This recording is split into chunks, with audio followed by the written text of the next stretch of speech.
In 2010, hot on the heels of an unprecedented global financial crisis, the Greek government, which was led at the time by Greece's self-described socialist party, PASOK, entered into an agreement with a troika of creditors to borrow hundreds of billions of euros in exchange for its commitment to implement so-called reforms.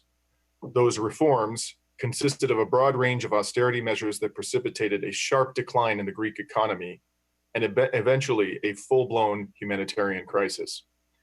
At the time, one member of the Troika, the IMF, predicted that the economic pain resulting from these measures would be short-lived, and that the measures would ultimately enhance Greece's ability to service its massive debts.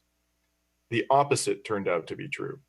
Greece's severe economic contraction ground on year after year.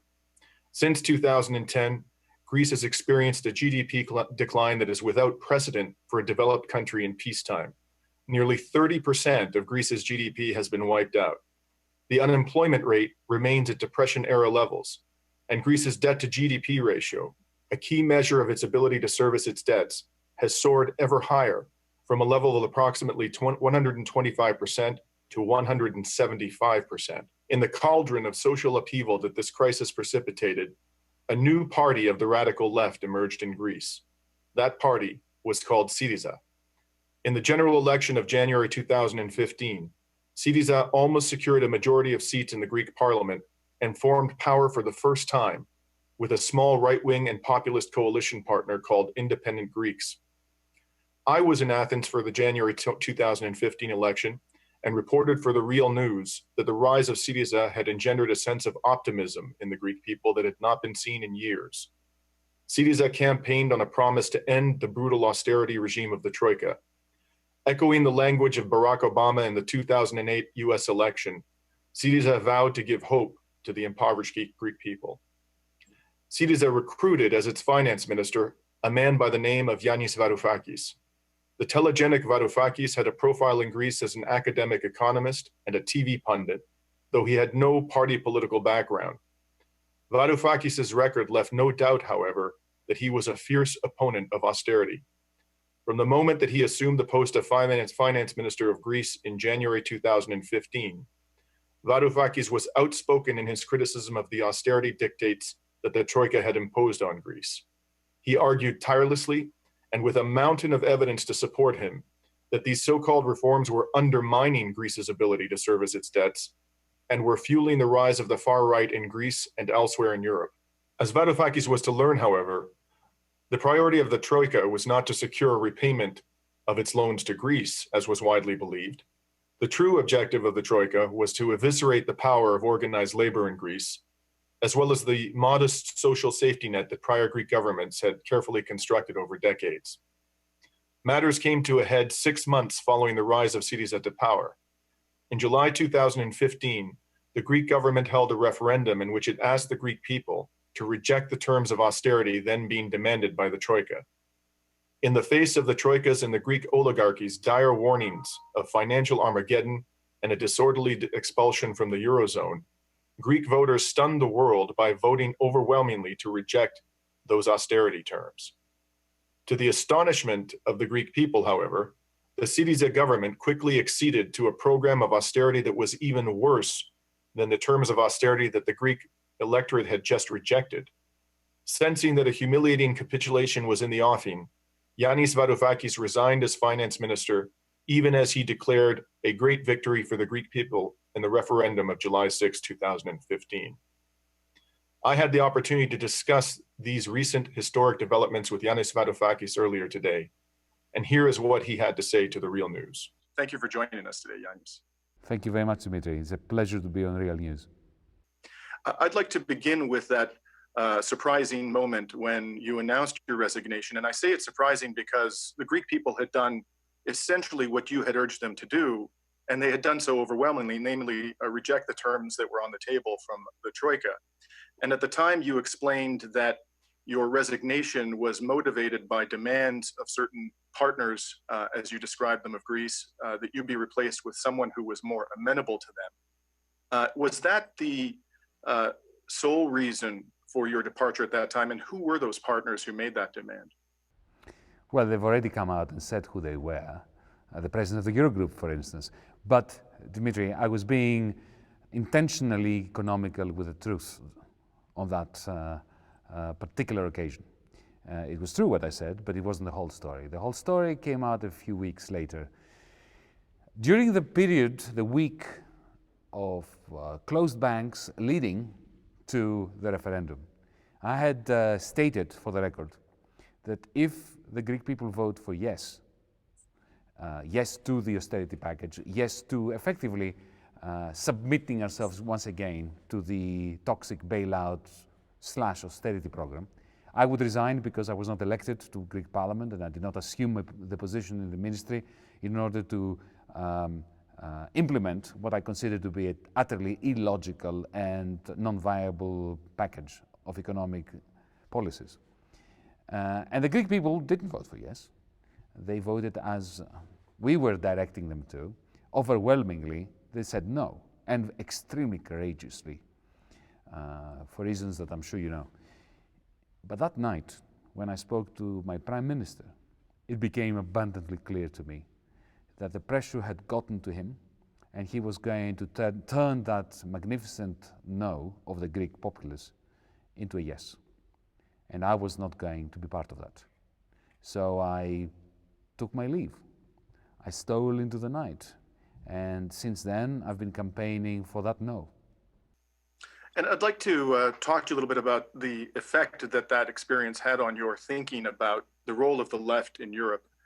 Before you became the finance minister, you authored an op-ed in The Guardian in which you described yourself as an erratic Marxist and expressed the view that given the realities confronting Europe today, the role of the left should be to stabilize European capitalism rather than to seek to replace it with a socialist system. In light of the failure of Syriza to implement even a modestly progressive platform that it campaigned on prior to its first election, do you continue to be of the view that the left should seek at this stage in the history of Europe simply to stabilize European capitalism rather than to replace it?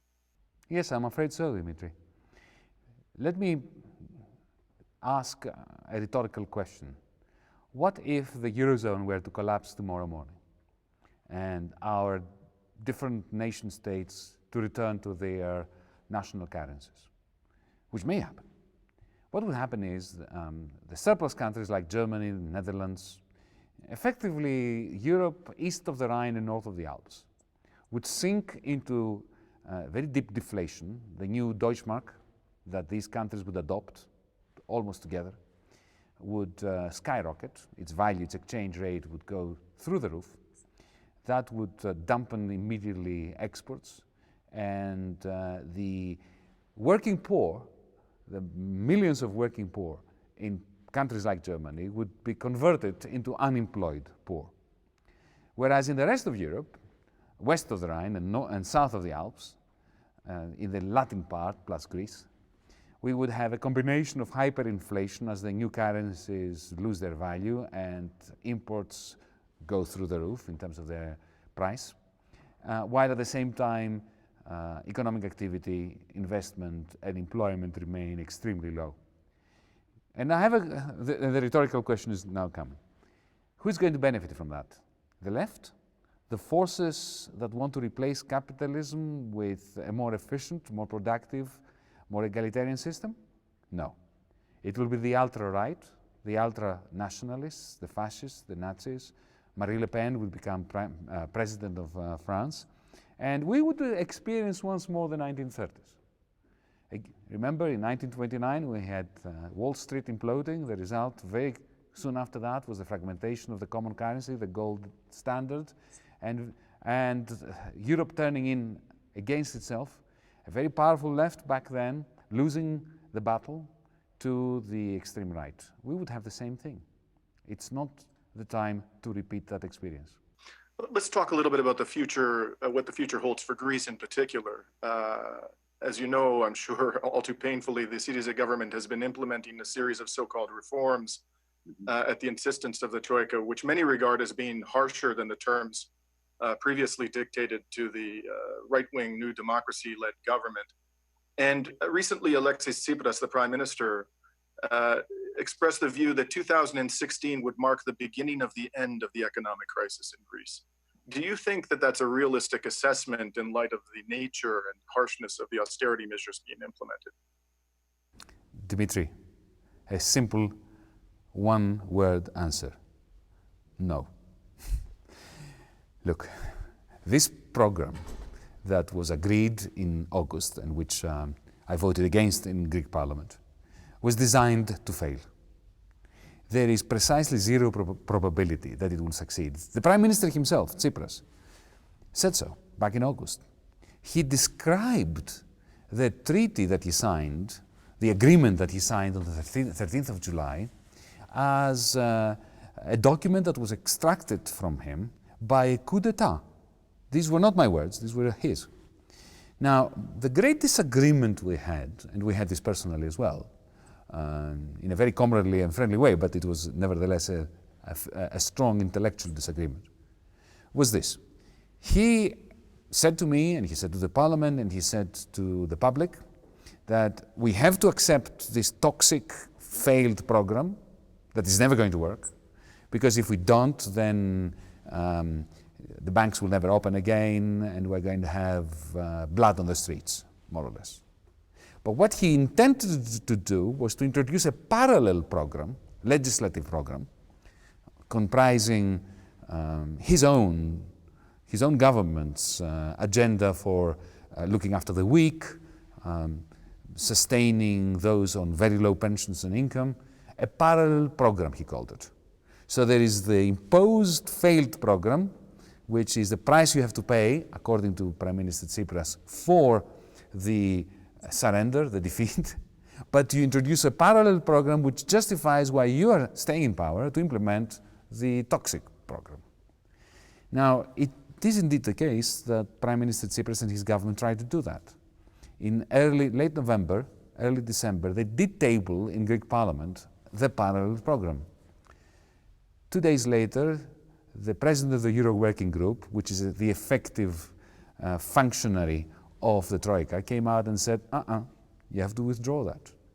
And a Greek minister humiliated himself and the Greek government by making it sound as if it was his own idea that they should withdraw this parallel program. So this parallel program now has been withdrawn by the Greek government itself at the behest of the Troika. So even by the logic of the Prime Minister, the answer to your question is no. In the face of these realities, you yourself have spearheaded and announced recently the creation of a pan-European movement. And could you talk to us a little bit about the nature of that movement, what its goals will be, and how you see the movement accomplishing those objectives within the realities confronting Europe today? Dimitri, the one lesson I learned during those months of negotiations is that until and unless the common crisis of the whole of the Eurozone, which is as common as the Great Depression was common amongst the states of the United States for all Americans, until and unless this common crisis is dealt with by means of a common approach throughout Europe, that is going to be put together, it will be the result, a consensus, the result of a conversation amongst progressives across Europe who are determined to do what Franklin Roosevelt did, to create a new deal for Europe, across borders. Europe is going to fragment. The Eurozone is going to become, even if it succeeds in surviving for a few more years, an iron cage for Europeans. And in the end, the only beneficiaries from this process of fragmentation will be the bigots, the racists, the Nazis, the fascists, and all those people who flourish when shared prosperity becomes a forgotten dream. So the idea is to start something that we have never tried before, a movement which is not the result of alliance between movements that have already been set up in member states, but to start a movement afresh, across borders, involving all those of us who saw what happened during the Athens Spring, as we call it, as an opportunity to rethink what needs to be done in Europe. So beginning on the 9th of February in Berlin, and whoever wants to join in this completely flat management, totally democratic and cooperative movement is going to be welcomed with open arms. We are not going to allow ourselves to start any sentence with the words the Germans or the Greeks or the French, because any such sentence leads to generalizations that are divisive. We are in it together. It's a utopian project. It's probably going to fail, but the alternative is a frightful dystopia. Today, I very much hope we'll have the opportunity to speak to you again in the future. Thank you, Dimitri.